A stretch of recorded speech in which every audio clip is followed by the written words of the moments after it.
Hey guys, Bowserkins here for another live key review. Today we're going to be checking out a plush 21 Theater of Pain, playing my Blood DK. And we're going to go over some tips and tricks for the dungeon, as well as explaining some of the mistakes and things that we do well throughout the key, in hopes that it might help you out a little bit. And I'll try not to gloss over too many details. This is a work in progress. I just started doing media about a week ago, so please offer your feedback if you want in the comment section. Like and subscribe if you enjoyed the video. Let's get started. Alright, so first we're going to do is go ahead and skip to the left.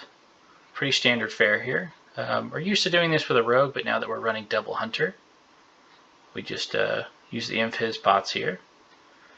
It's so unnatural to me that I actually kind of trolled here by turning my back to the boss a little too early. I was able to recover with a blood spatter scale, but ideally don't really want to use that too early on. We also get a couple of Raging Tantrum ticks off there, so by no means a good opener for anyone really. But our Mistweaver Monk was able to lift us up pretty quickly there. Much better job of the tantrum there by our hunters. So generally our strat here is to burn down the Raging Bloodborne so that we don't have to keep switching targets over one of our hunters. Camping that is kind of annoying, especially when it's fortified weak. Just get it off the board. And generally from there we switch over to Desia. That's the strategy. You also kind of want to cleave Sathel down. As you can see here, Desia at 50% roughly. Sathel quite a bit lower, right? 55% for Desia and 50% for Sathel there for a minute. That's mainly because we want to get Sathel down to where the shield procs roughly the same time as Desia, or around the same time. Because that shield actually has a duration. So you're going to see I'm going to keep the boss next to Sathel. We're going to proc Sathel's shield, which should be coming up here soon. There it is right there. And then that shield actually has a duration that we can just wait out. Any cleave damage onto it is kind of irrelevant. Our primary... we got a little bit of frame lag on the recording. Never a good time. Our general strategy here is just let the shield expire, and then once the shield is expired, we kick him back over, and that saves us quite a bit of damage. Sorry about the stream quality here, guys. Seems as though I was rocking some pretty shoddy internet while I was recording the key. Looks like it's stabilizing to an extent now, though. But not much more to say about this boss. It's pretty easy. Try to time your cooldowns to get Desia off the board quickly as possible, especially at Tyrannical weak, so you can be kind of a pain in the higher keys for the tank. As a Blood DK, I handle it a little bit better than most, but it's always good to start out with Desia in this. All right, so we mop up the first pole.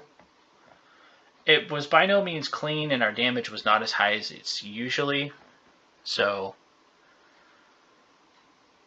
not the best start to the dungeon, but we didn't handle it poorly, right? We weren't trolling, nobody died, anything like that. So let me come down here. We're going to solo Vareth. We find that this is actually a pretty manageable thing for us.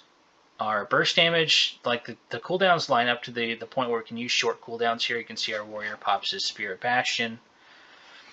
I'm just sitting here kind of vibing. Hunter runs out. Feign Deaths. You can actually do this as a hunter. You can do this as a mage or a rogue. If you range out far enough and use your Feign Death when he's targeting you with that AoE that he dashes to you with, you can actually negate the effect entirely. However, if you use the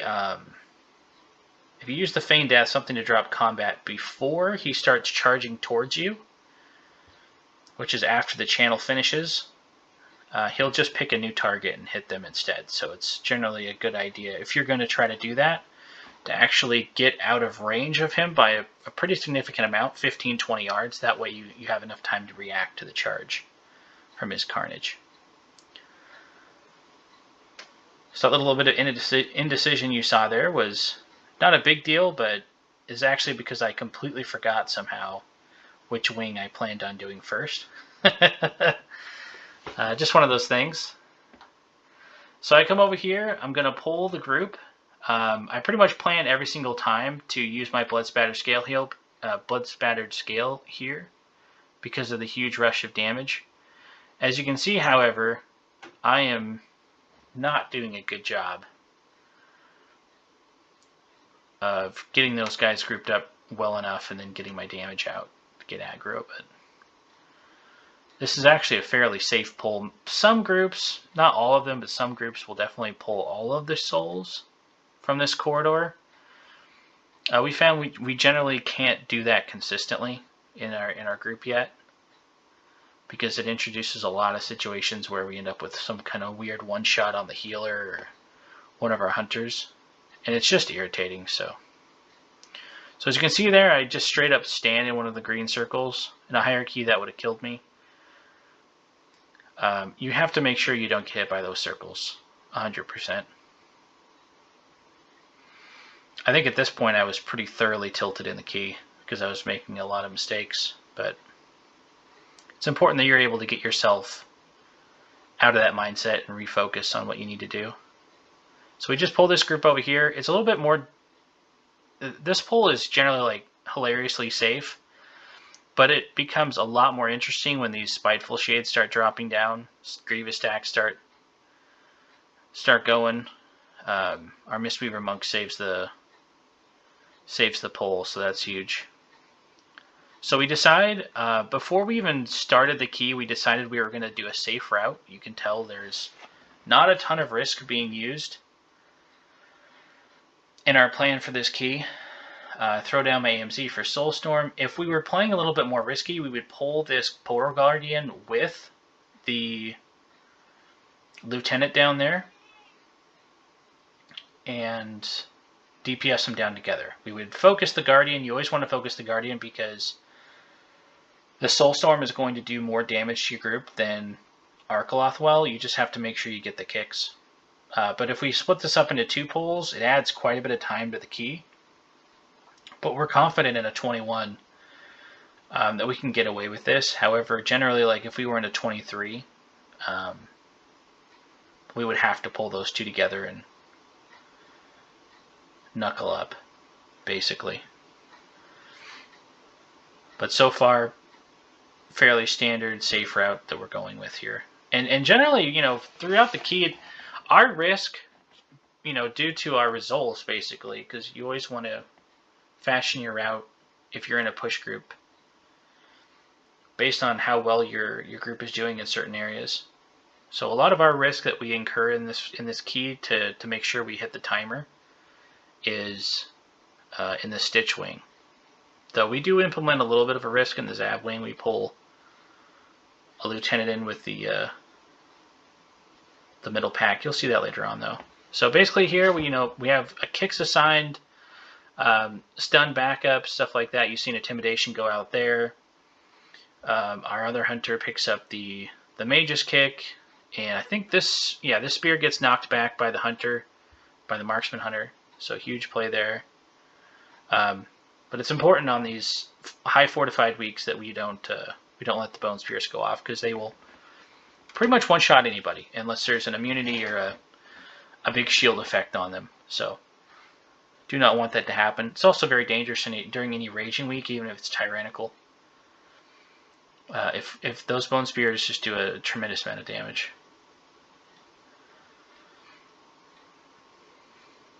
Alright, so as you can see here, our a Bone Spear actually gets off. That was a called kick that was missed, so our hunter actually dies there. You can see it basically took him to 0 health. Popped his shield. I decided I'm going to use a B-Res on him just so that we can get these guys down. Not a big deal, but at the same time, definitely still a mistake. Something we need to clean up. I think this was one of the first keys that we've done where both of our hunters were playing together. So we just have to get more comfortable with where the kicks are coming out, who wants to volunteer for them. Small little differences you got to get used to when you're playing with somebody that you don't normally play with. Alright, so as you can tell from my route here, we go right both sides. You can fiddle with that a little bit. Technically, if you go left on the first one, you get a little bit more count. For not all that much more risk, but our count's generally spot on, so not usually worried about that little extra count that we're giving up, because it is quicker to go to the right side. It's the right side here. You see our hunter dies again. I think he got hit by a green spike there. I'm sure that he's a little bit tilted at this point. Generally not a guy who stands and everything, but sometimes it do be like that. So we make the call, I believe, to save the B-res, and we're just going to standard res him here, because we know that we still have enough time. If it was a more dangerous pack, something that we knew that we would need that damage on in order to get through it, it would have been an instant B-res for sure. It's a little bit more annoying when you try to go for standard reses though on a Spiteful week, because you have to kill the rest of the ad, plus you have to kill the Spiteful afterward. And these guys have 200,000 health at this key level, so. I'm sure you guys noticed that I'm a clicker, so when you see me keyboard turn like that, I'm sure it triggers the heck out of anybody who watches the video. Feel free to comment down below that clickers are garbage. I agree with you. Never quite been able to get a hold of the keybinds thing. Even though I can do, I've timed 23s this season as a clicker, and I don't think I could do a 20 with keybinds unless I practiced a ton.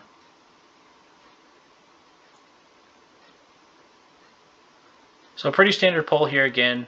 Anyone who's done this dungeon, you can't really pull packs from one platform to the next, so everyone's done this pack. The important things to view here are the Necrotic Volley kick that comes out from the Soulbinder and the Bone Spear that comes out from the Magus. There's nothing particularly deadly from the Death Speaker other than the tornado that flies out, and that's just something you have to get practice in kind of, like, if you see it coming your direction, the first thing you have to do is move out of the way, unless you have some kind of ability that stops you from getting knocked back that you can use in an emergency, but generally not a good idea to spend it here, because you still take damage from the tornado in most of those situations. So we get past that pack pretty easily. I mean, this wing is the Kulthrok wing. It's barely even worth reviewing in a video. It gets a little bit more spicy when you decide to go with all the souls in the one corridor, or if you start doing side packs on the platforms. We do not do the side packs on the platform because we have 2 ranged DPS now. We were doing it when we had our rogue in the group, but that's because we had a second kick, or I should say actually a third melee kick on a shorter cooldown. If you're playing with 2 melee DPS, or you have a Resto Shaman in your group, you should have enough kicks, especially since, Resto Shaman still has in-cap totem and AoE stun to fill in for the leg sweep we have from our monk. Then generally you're going to be able to handle that kind of a pull where you're adding additional maguses into the pack. But for us, it's safe through the Kulthrok wing here, and we bring in more risk later on.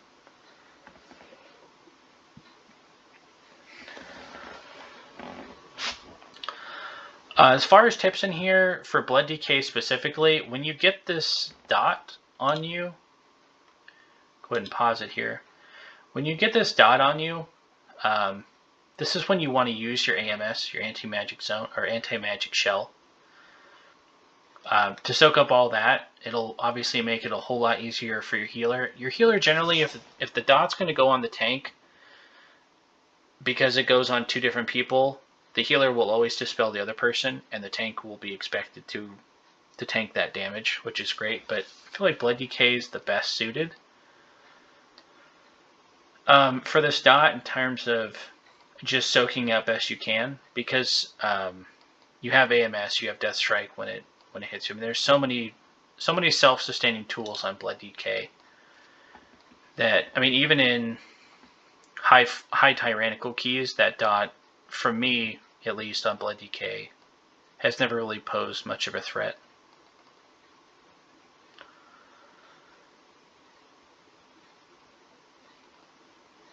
So yeah, pretty standard here, just blasting the boss as hard as we can. You can see our Beastmaster Hunter popping off in a big way. I believe he's running the Night Fae Legendary in here, which is going to give him double damage on his Celestial Spirits. Or whatever the Hunter Night Fae ability is. I always forget the name of that thing. It's just the blue circle on the ground. That's what I call it. I think everybody pretty much calls it that, though. Alright, as you can see, the boss, out of spite, gets one last magic debuff on me before I fly over. But that's fine. We don't like that guy anyway.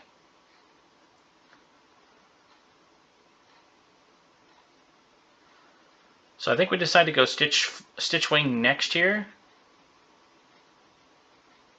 No, we go Zav. Okay. Oh yeah, because Sagadon's in here. So basically what we're going to do is we're going to incur a little bit of risk here. And we're going to do it by pulling this pack here with the Lieutenant that's over there. So you can see I Death Grip him over, I pop my my Dancing Weapon and my Icebound Fortitude. I want to be able to survive the initial spikes of damage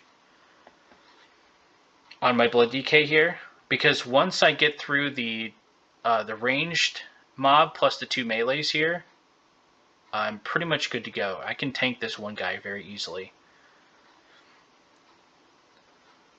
If this is tyrannical, oftentimes what we'll do is we'll have someone go into this hallway to start the RP for the big lieutenant downstairs.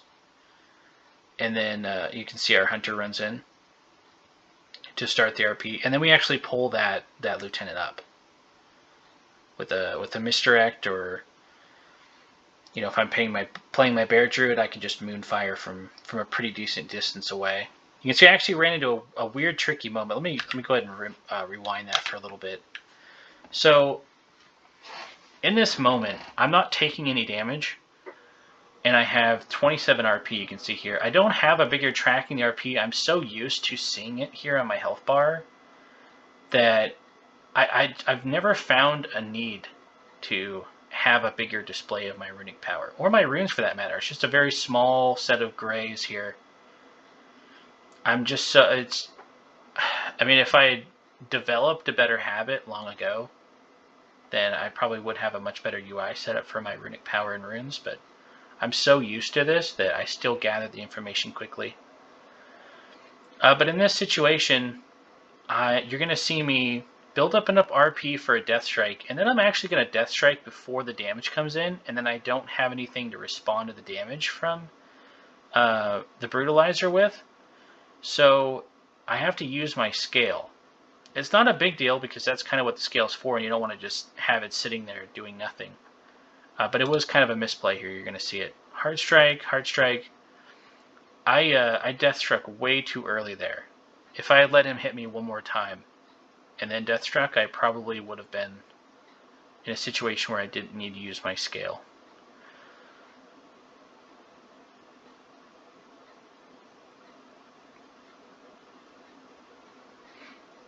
I mean, when I'm dipping low like that with the runic power, the healer's going to start throwing heals on me instead of using globals for offense. It's a misplay by me there. One of the small details you can notice when you're playing your character, you're reviewing your keys. Try to recognize when you make a mistake with your abilities. Especially as a Blood DK, one of the most important things that you can do is recognize when you're spending your Death Strikes at a bad time. Having to use other resources that you wouldn't otherwise have to use if you had Death Struck properly. So yeah, we come over here, we pull Sagadon after I grab the banner. Just trying to get him down as quickly as possible. Killing Sagadon pretty much with anything in Theater of Pain, regardless of where you're at, is generally a bad idea, because everything does physical damage in here. Generally, if you can pull Sagadon with something that's just doing magical damage, it's a pretty good idea. Like in Sanguine Depths, for example, when he's next to the third boss, I think her name is Berillia. There's just a bunch of spellcasters there, so pulling Sagadon with, 3-4 spellcasters is actually very easy. You can see here my Mistweaver Monk reminds me, don't forget to tame the big pack. What she means is the captain in the center. I didn't actually see this message, so I'm glad that I actually had this in the back of my mind. You can see I tamed the middle pack there. That's really important to do. As a Blood DK, it gives you a massive advantage because you can pull this pack basically at full HP. Not have to worry about the Bloodthirsty damage because the captain's not in there. And then generally from here, your team's just got to knuckle up. Your healer's got to do an absolutely, like, healers carry this pull every single time. If you're going to do this pull, you got to know that your healer has the chops. I don't have a current pull healing meter. I usually just keep it on healing done overall just to see where me and the healer are at. But I guarantee you the monk is doing at least 12, 13k right now in healing. And that number will probably be higher than that by the pull. I mean, I've seen her pull 17, 18k on this pack before. It's not an easy pack to get through, and it's certainly not something that you want to run with a Holy Paladin if they don't have cooldowns. So you can see there I dismissed the captain. I'm just going to basically drag him along. Not generally something that I do, but since the Spiteful Shade is chasing our hunters over there, I just slow walk him over. Again, we have the time. We know we have the time. As long as we don't make a mistake. Alright, so I go into this pull with no RP. You can see my monk tops me up there. That's a huge play on her part there. I don't think I would have died because there was no unbalanced blow that was coming out. But as you can see, the unbalanced blow does about 30k damage to me. So, as a healer, when your tank is going into this pull, make sure they're topped up because the unbalanced blow can come in and chunk them pretty harshly from high HP. Even with DR up, that ability is dangerous. It's basically the only thing that makes this pack annoying. Whirlwind is completely avoidable, and Balanced Blow, unfortunately, is not, so I have to take it on the chin. You'll notice here, I want to point this out. You'll notice when these unbalancing blows come out, I'm not using my Rune Tap. Now this Rune Tap ability gives me 22%, or excuse me, 20% DR. And it's pretty strong against that type of thing. However, it does take a rune, and it does not give me as much runic power as Heartstrike does. Plus, it doesn't give me any damage, right? So generally, my thought process is, if I'm going to survive it with a decent amount of HP left, I don't care that it's going to do more damage to me, because I can Death Strike, right? I can just heal up the additional damage. If I was tanking an additional pack on top of this guy, I would be using DR on every unbalanced blow, just due to the uncertainty coming after that. But for the most part, I want to use those runes on Heartstrikes. So that's why you're seeing that I'm not burning the rune taps before each unbalancing blow. It's because I'm at a healthy HP level, and I can just Death Strike afterward using the extra RP that I got from my Heartstrike. You can see I am a little bit rusty on my DK though. I'm like marrow rending at full blood shield, or at full bone shield charges and stuff. It's just a result of not playing the spec for weeks. A little bit of rust. Alright, so everybody's at a good mana level, healthy and topped up, ready to go.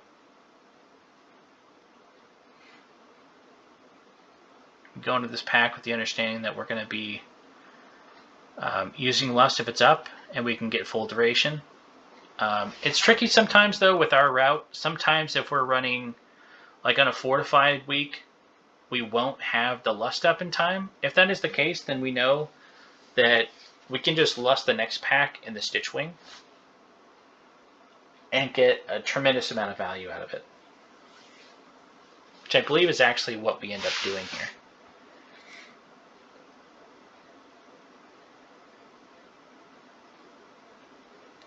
Nothing special though to write home here about. For Blood Decay, keep in mind you can Death's Advance to negate the knockback if you get yourself caught in the Whirlwind. It won't negate the damage, but it will negate the knockback. In case you want to stand in it, what you can do is just have a Death Strike ready for after the damage comes through, or, since I'm running Marilith with the Necrolord, I can actually just start channeling my my Fleshcraft, and it will enable me to negate the knockback entirely, which is pretty huge. And it'll actually reduce the damage by 20%. See, I actually think I took it there. I just had a pretty decent blood shield going. You can see on Fortified it didn't do that much damage to me. But in hindsight, what I should have done there is just Fleshcrafted. So I don't know why. I think it was because I knew the next pack I'm going to have to use it. But I went through pretty much this entire boss fight having Abomination Limb up. I don't know why I didn't use it. It was probably because I wasn't confident I wouldn't have it up for the next pull. But that is a bit strange. I think I actually made a pretty significant error there. I think I could have squeezed, like if I had used it at the beginning of the pull, I'm not sure if it was still up or not, but if I had used it at the beginning of the pull, let's go ahead and take a look at that real quick. Okay, that makes more sense. Yep, it wasn't up until the boss was basically below 30% health. Okay, somehow I didn't catch that. Alright, so, and the reason I didn't use it when he was lower HP is because I know I have to use it in this room here. So we pull this whole room here with the understanding that we're going to use Lust. We're still going to have it up for last boss. It's really important that we use a Bomb Limb here so that we can pull some of the things that jump out back in. Let's see how clean we are with our kicks here. Generally, with the push group especially, you want, if you're going to run all of these guys at the same time and do this massive pull like we do, you're going to want to have assigned kicks, and you're going to want to have an understanding that you're not wasting kicks on, say, okay, Weathering Discharge goes out there.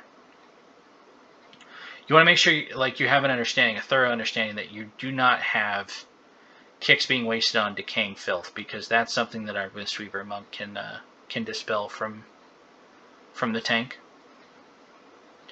The Withering Discharges are by far the most valuable thing. You can see he gets the thing off. I agree a little bit there. I have my Asphyxiate that I could have used. But he gets Devouring Flesh off. I thought we were going to kill him before then. Another rotational error you saw there. Go ahead and show it. So when I walk into this pull, I have 9 Bone Shield charges. You can see from my weak aura here. 9 stacks, and I've got 14 seconds left on the duration. I have Dancing Rune Weapon up, though. What I should have done here is just pop my Dancing Rune Weapon. Instead, I walk in and I Marrow Rend like an idiot. And basically waste 2 runes. Something I could get better at. I've been playing Blood Decay for 12 years and I still do really dumb stuff like that. Alright, so Devour Flesh goes off again there. I still have Asphyxiate. That's the second time that I could have stopped Devour Flesh. Granted, it's generally not my responsibility to tackle the Devouring Flesh, but it's also not my it's also still part of my responsibility. That time I was in kind of a GCD with low HP, so I don't blame myself too much there, but the other 2 times I could have dealt with it pretty easily.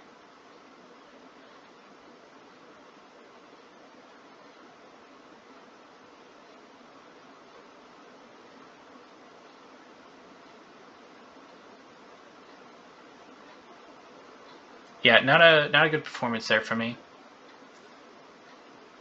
So So we decide here, based on our timer, that we've got plenty of time to kill Oros.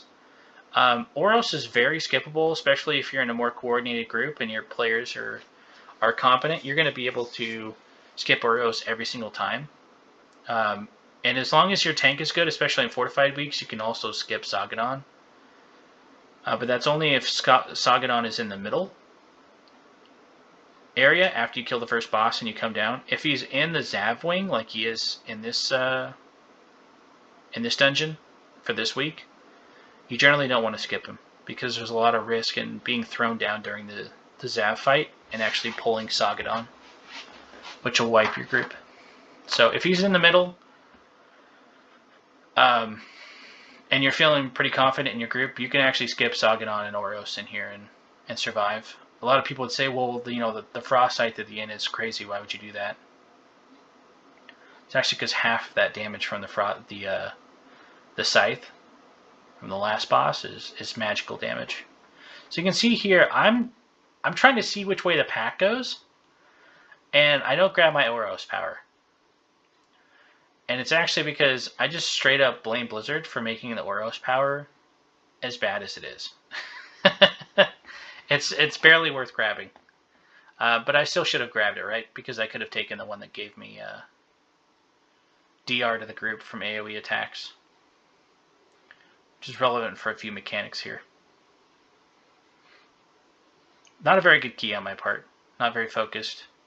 Part of it is because I'm back on the Blood DK when I'm used to playing Guardian, and I'm a little off kilter, even though I've played so much Blood DK and stuff. But when you get used to, like, hey, I'm playing Guardian Druid, and then you switch over to Blood DK, they're not the same thing, right? So it takes a little bit of additional comfort needed there. All right, so I believe that was an attack from the Horror that killed. Or actually, it could have been a chop. Let me go ahead and see what killed her there. Something absolutely murdered our healer. Yeah, it was a chop. Chop killed the healer. That was meaty.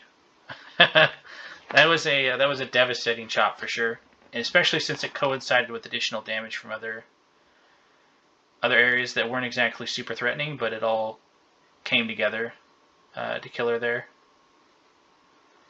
So we get the B-res off. Generally, you don't do anything about chop because you want to save your stuns for like something that you may not have been able to kick, or devour flesh. Devour flesh is something you always want to stun when you're fighting those butchers because it heals them and it also does a pretty significant amount of damage to the tank and the hierarchies. So we're killing the gas bag here. We do this by ourselves. If I was playing Guardian, I would actually just pull the gas bag with the lower key, with the lower pack, and then pull the adds into the boss. We decide against that here. We just do the gas bag by itself. Again, a very safe route this week. So I drop Death and Decay at the beginning. Why that's important is because you want initial aggro on everything before it starts jumping everywhere.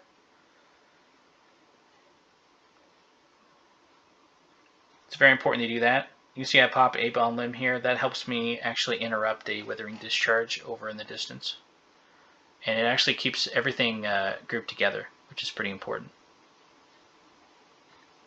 So I'm keeping an eye on the Butcher here. I believe my plan is to War Stomp the next one. I don't know if I think I called in Discord. Yeah. And actually our Hunter intimidated, our Beastmaster Hunter intimidated there. But as you can see, our Hunter here does not realize that the shade is on him. I think just tunneling. Looks like he had some surging shots happening there. Totally understandable. But he gets absolutely blasted by the shade, so another mistake that we can clean up for sure. Alright, so here we're going to go with the standard res because we only have one B-res with like a second on the way. We know, based on the timer, obviously we're not going to +2 the key, but if we're clean, we're definitely going to time it. So we're not going to waste a B-res here. That way, if someone dies during one of these last two boss fights,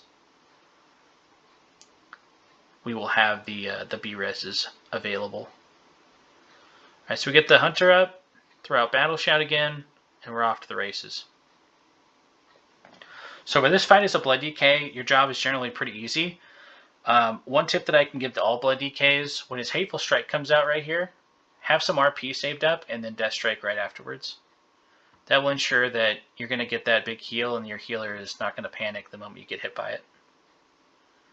And when I say like right afterwards, I mean generally within 1 second of being hit by the Hateful Strike. See how I Death Strike right afterward? The very next global you should be using your Death Strike on that.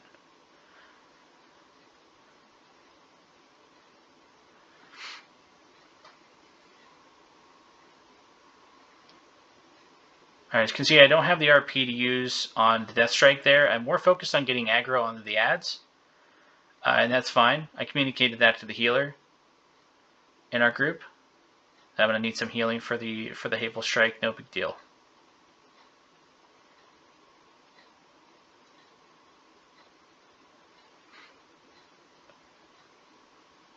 So I Death Grip the ad over there.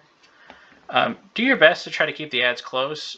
There's only so much you can do from that. A lot of what goes into managing these ads properly is hard CC in the corners. We don't generally go with that strategy. I mean, you're going to see in this one, we don't CC any of them. It's not a big deal, but it's a lot of unnecessary damage. If you want to take that out of your fight, especially in Tyrannical, the answer is going to be hard CC when the ads first spawn, and then to not drag the ads over. Just let them stay CC'd in the corner. You can see our healer actually gets deleted there. She got hit by the circle and blasted in the chain. She actually died before the chain's damage even came through. But we get the B-res up. Again, lots that we can do to clean up our performance here in this theater, but not doing too bad. Another thing you do as a blood DK, if you do get hit by one of those chains, don't panic and start blowing all your cooldowns. The actual dot that's applied to you is not all that bad. What you want to be concerned about is after you come out of the chains, because you're stunned that whole time, assess where your health is and heal yourself as quickly as you possibly can. But using like an Icebound Fortitude or a Vampiric Blood when you get hit by chains, when you're maybe at full health still, is not something that you have to do. The actual damage from the chains is not significant. Alright, so we decide here again, because we are ahead on the timer and everything is good to go, we're just going to pull this pack separately. If we needed to incur a little bit more risk to guarantee that, or at least increase, I should say, the chance of us timing this key, then we would actually pull this pack in. And I would certainly be using my cooldowns in a different way, but I actually want to save some of my more important cooldowns. You see, I'm not using my my rune taps. I didn't want to use my Vamp Blood either, but I did end up using it because I was taking a little bit more damage than I wanted to. This is just not a good pack to fight overall. But we always keep it there because we plan on pulling it into the boss. So we've got over 4 minutes left. It's fortified. It's at plus 21. We know we're going to kill this boss in a couple of minutes, basically. 2.5 minutes tops. Keep him near the edge. Again, always have Runic Power banked for after the Scythe, and it's an even better idea if you use a cooldown for the Scythe itself. As you can see here, I have a anti-magic shell charge available, and I'm going to use that. Again, half of the damage from this Scythe is magical damage. So if you pop your AMS just like I did there, it'll actually just negate half of the damage entirely, because your AMS is generally going to be good enough to cover the entirety of that magical effect. So I only took about 20k damage from it. Very manageable. So here comes another Scythe that actually is paired with a very dangerous portal location. But we're able to get away from it. I have the Runic Power to Death Strike. It's very important. We actually lose our Hunter though. He was standing in the portal itself. I don't think he had Disengage available. But as you can see here, based on the fact that we now have a 6-minute timer on our B-res, we lost our healer in the Gourd Chop fight, and we've just lost our hunter in this fight with Mordretha, right? So if we used that B res at a time where a standard res was good enough, then we would have lost way more time than we had saved if we had B resed him during trash. So just don't spend your B reses frivolously, especially in these high keys, because there's a lot more things that can one shot you. Obviously, you'd prefer if your hunter's not standing in that circle, right? You're not getting stunned by the portal. Alright, so Scythe comes in there. I decide not to use a cooldown. I'm just going to Death Strike. As you can see, I basically Death Strike myself to 85% HP, and now I have a huge blood shield to bank off of. Actually, rewind it here. When I Death Strike from this Scythe, look at my blood shield weak aura. It's going to pop up right here next to my health bar, and it's going to have a value under it. Go ahead and pause it when it goes off here. So Scythe, and then boom. 13.8k shield. That's a pretty sizable blood shield, right? Because I think a standard Death Strike heal for me is something like 12k or something, so I got that extra 2k by not using a rune tap. Again, I'm at full HP. I know the Scythe isn't going to kill me, and rune tapping negates some of the healing that I'm going to get, which in turn affects the size of the blood shield I'll receive. So I take another Scythe there, Death Strike it, bam, 13.5k blood shield. Gets knocked off me immediately with the melee attack, but we take those. It's all part of the plan. So general strategy here, when we hit this later phase, when it goes below 50%, you want to keep them on the edge. Do not move the boss in a silly direction, like towards the center, or when the charge spell comes out around the corners. Do not move, like if you're on a safe side of the boss, or excuse me, if you're a safe side of the charge, don't move him through the charge, because your melee are going to, in order to maintain DPS uptime, they're either going to have to run through where the ad is going to charge through, or they're going to have to stand behind until the charge comes through. So always keep that in mind where you're moving the boss here. It's really important. And that's your responsibility as the tank. It's nobody else's fault.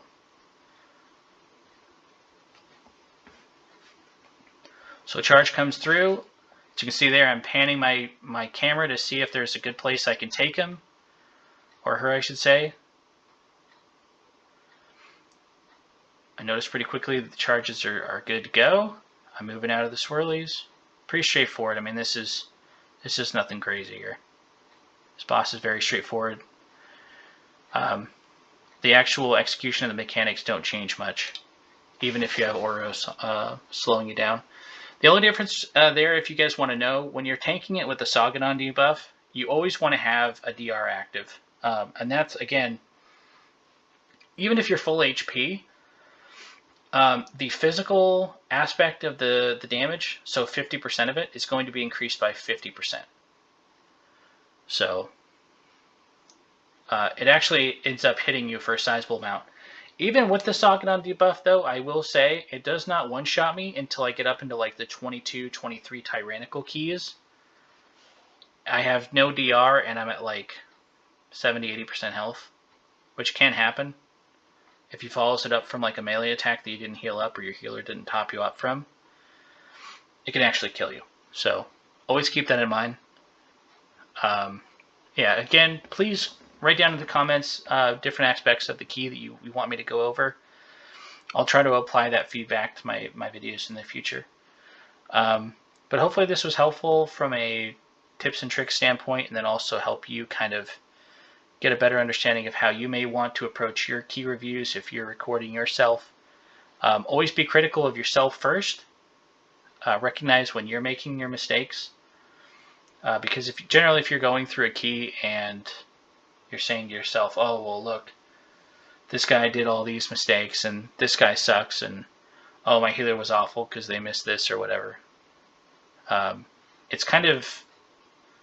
It's making the process of reviewing your key It's making the whole point of it a bit mute, because I mean, generally, why you want to be reviewing your keys is to improve upon yourself, and less so to get an understanding of why you bricked the key or why you only timed it by a few seconds or whatever.